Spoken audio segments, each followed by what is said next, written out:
अनुपमा में लीजिए कई दिनों बाद ऐसा लगता है कि खुशी का माहौल आया है। वो क्या है ना कि अनुपमा के बेटे की सगाई तय हो गई है, शादी के लिए राखी बहन मान गई है। लेकिन प्रॉब्लम ये है कि ये सीरियल की शादी है और यहाँ पर शादी वाले दिन कोई ट्विस्ट ना आए या फिर शादी से आगे पीछे कोई ट्विस्ट ना आए। Not possible, no.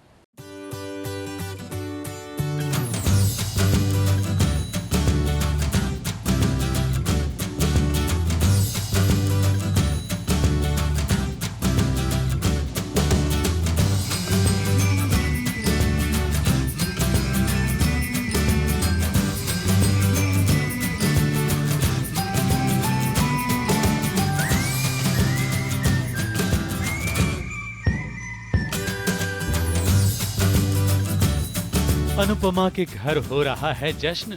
पूरा परिवार मिलकर कर रहा है नाच गाना, क्योंकि खुशखबरी जो आई है और इस खुशखबरी की वजह है अनुपमा। उसे 24 घंटे की मोहलत मिली थी, लेकिन उससे पहले ही वो तो किंजल की मम्मी के मुंह से हाँ कहलवा कर आ गई।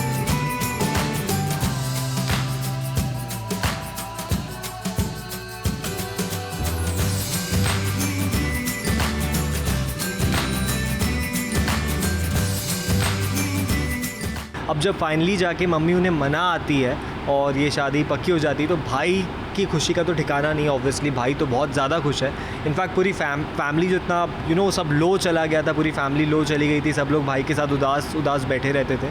सब खुश हो गए घर पे, सब मस्ती माहौल गरबा चल रहा है।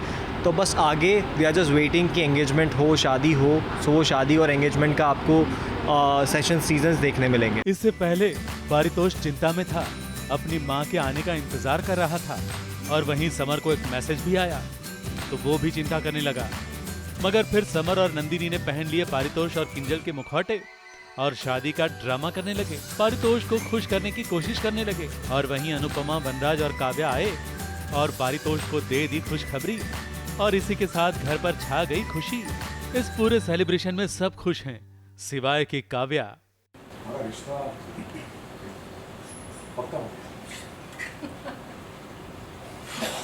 What? Yes, दूल्हे राजा, ये सब हम आपको चेयर अप करने के लिए नहीं कर रहे थे, कंग्रेचुलेट करने के लिए कर रहे थे। मम्मी का मैसेज आया था कि भाई को ये न्यूज़ धमाके के साथ सुनानी चाहिए। Congratulations भाई, अब तो आपका बैंड बजेगा। क्योंकि इस खुशी के लिए अनुपमा को जो क्रेडिट मिली है वो उससे देखी नहीं जा रही है। जब घर पर बा ने कहा कि काव्या, तुम्हारे कारण हमारी फैमिली फोटो बिगड़नी नहीं चाहिए, तब तो वो और जल गई। काव्या संभाल, क्या तेरी वजह से कहीं हमारा फैमिली फोटो खराब ना हो जाना चाहिए। उसमें काफ़ी ज़्यादा काव्या का अंदर ही अंदर थॉट प्रोसेस चालू है, क्योंकि जब वो देखती है कि फैमिली में अनुपमा और वनराज जब कोई रिचुअल साथ में कर रहे होते हैं और इफ़ दे डांसिंग टुगेदर या अनुपमा उन्हें कोई मिठाई खिला रही होती है तो ऑब्वियसली शी फ्रीक्स आउट, वो बहुत जेलस हो जाती है। But at the same time there is a lot happening. ये पूरे सिचुएशन में बहुत सारी चीज़ें हो रही है। It's not just from one angle, it's from every angle. इसीलिए काव्या के अंदर काफ़ी कुछ तूफान चल रहा है। उसने तो अब अनुपमा की खुशी को छीनने का मन बना लिया है। उसे अनुपमा की जगह लेनी है। कहीं अनुपमा के बेटे की शादी से पहले काव्या वनराज से शादी करने की जिद न पकड़ ले। हाँ भाई, लगता तो कुछ ऐसा ही है। ABP news report.